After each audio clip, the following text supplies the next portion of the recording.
So நம்ம இன்னைக்கு என்ன பார்க்க போகிறோம் அப்படின்னா மோமோஸ் போஸ்டர் கிரியேட் பண்ணுறது எப்படிங்கிறத பார்க்க போகிறோம். ஸோ இது வந்துட்டு ஒரு கேன்வா அண்ட் இதில் வந்துட்டு ஒரு பேக்ரவுண்ட் செட் பண்ண போகிறோம்.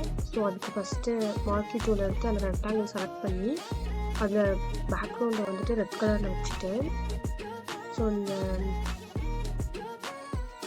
ஷிஃப்ட்டை ப்ரெஸ் பண்ணி ட்ராக் பண்ணிங்க அப்படின்னா அது வந்துட்டு லென்த் அட்ஜஸ்ட் ஆகும். அந்த மோமோஸோட இமேஜஸ் ஆட் பண்ணிவிட்டு தென் ஒரு நியூ லேயர் ஒன்று க்ரியேட் பண்ணிவிட்டு மார்க்கி டூல் எடுத்து எக்லிப்ஸ் சூஸ் பண்ணி அதே மாதிரி பேக்ரவுண்டை வந்துட்டு அதே கலரில் வச்சு அதாவது ரெட்டில் வச்சுட்டு அதோட லேயரை கொஞ்சம் அட்ஜஸ்ட் பண்ணிக்கோங்க. அதாவது அந்த மோமோஸ் பேஜுக்கு பின்னாடி போகிற மாதிரி. அதுதான் நெக்ஸ்ட் என்ன பண்ணுறோம் அப்படின்னா ஷேப் எடுக்கிறோம். ரவுண்டு ஷேப் எடுத்து அதில் வந்து ஸ்ட்ரோக்கை வந்து செலக்ட் பண்ணிவிட்டு ஃபில்லு ரன் பண்ணிவிட்டு ஸ்ட்ரோக்கை வந்து டிட்டோ யூஸ் பண்ணிக்கிறோம். அதாவது கொஞ்சம் டாட்டர் ஸ்பேஸ் யூஸ் பண்ணுறோம். நெக்ஸ்ட்டு அதையும் அதே மாதிரி அந்த பிளேட்டுக்கு பின்னாடியும் அந்த சர்க்கிளுக்கு முன்னாடியும் கொண்டு போகிற மாதிரி அதோட அலைன் பண்ணிக்கோங்க. நெக்ஸ்ட்டு டெக்ஸ்ட் எடுத்து அதோட கலரை வந்துட்டு ஒரு லைட் பிங்க்கில் வச்சுட்டு மோமோஸ்ன்னு சொல்லி டைப் பண்ணிக்கோங்க. அதை வந்துட்டு அந்த ரெட் கலர் லைனில் வர்ற மாதிரி அட்ஜஸ்ட் பண்ணிக்கோங்க. அதாவது அந்த ரெட் கலர் பாக்ஸுக்கு மேலே வர்ற மாதிரி அட்ஜஸ்ட் பண்ணிக்கோங்க. அண்ட் அதை டூப்ளிகேட் எடுத்துக்கோங்க. அல்ட்டு ப்ரெஸ் பண்ணி ட்ராக் பண்ணோம் அப்படின்னா அது டூப்ளிகேட்டும் ஆகும். ஸோ நம்ம அதை ஏற்ற மாதிரி நம்மளோட சைஸ்க்கு ஏற்ற மாதிரி நம்ம அட்ஜஸ்ட் பண்ணிக்கலாம். நெக்ஸ்ட் அதே இதை ட்ராக் பண்ணி கொஞ்சம் மேலே கொண்டு போய் அது டபுள் டேப் பண்ணால் செலக்ட் ஆகும். அதோட கலரை மட்டும் சேஞ்ச் பண்ணிக்கோங்க.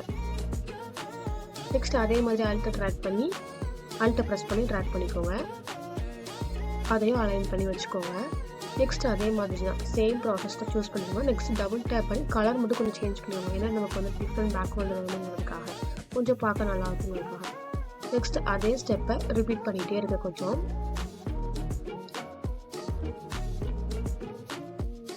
ஸோ மேலே முடிஞ்சிருச்சு. அதே மாதிரி கீழேயும் பண்ணிக்கோங்க. சிம்பிள் தான். அல்ட்டு ப்ளஸ் ட்ராக் அவ்வளோதான். அதை பண்ணால் போதும். நெக்ஸ்ட்டு கலர் சேஞ்ச் பண்ணனா சேஞ்ச் பண்ணிக்கலாம். இதுதான். இது பண்ணால் ஒரு சிம்பிள் பேக்ரவுண்ட் ரெடி ஆயிடும் நமக்கு.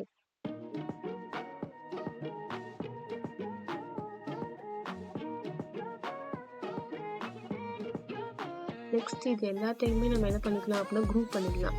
எதுக்காக அப்படின்னா எக்ஸ்ட்ரா ஏதாவது டெக்ஸ்ட் ஆட் பண்ணுறோம் அப்படின்னா நமக்கு டிஸ்டர்ப் ஆகாது, அதுக்காக தான்.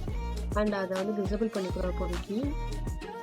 நெக்ஸ்ட்டு வேறு ஒரு டெக்ஸ்ட் எடுத்து நியூவாக டெக்ஸ்ட் எடுத்து நமக்கு ஏற்ற மாதிரி அட்ஜஸ்ட் பண்ணிக்கலாம் ப்ராப்பர்ட்டிஸில் போயிட்டு. நெக்ஸ்ட் இதோட சைஸை கொஞ்சம் சின்னதாக வைக்கலாம்.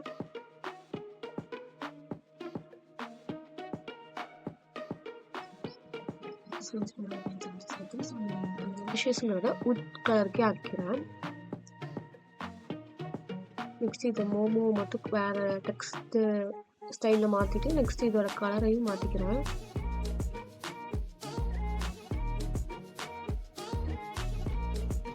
அண்ட் இதை இந்த டெலிஷியஸ்க்கு பின்னாடி கொண்டு போய்க்கிறேன்.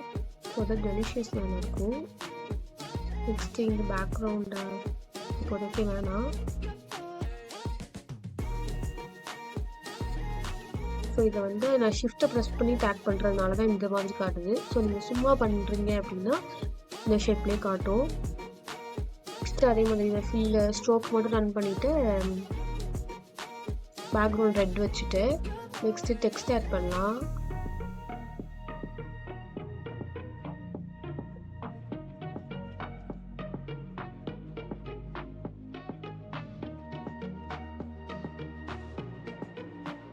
ஸோ ஆர்டர் நவ்வுங்கிறது என்னோட டெக்ஸ்ட்டு.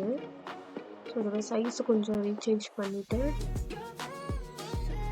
அதை அந்த பாக்ஸஸ் சென்டரில் கொண்டு போயிடுவேன். ரெண்டையுமே குரூப் பண்ணிடுறேன்.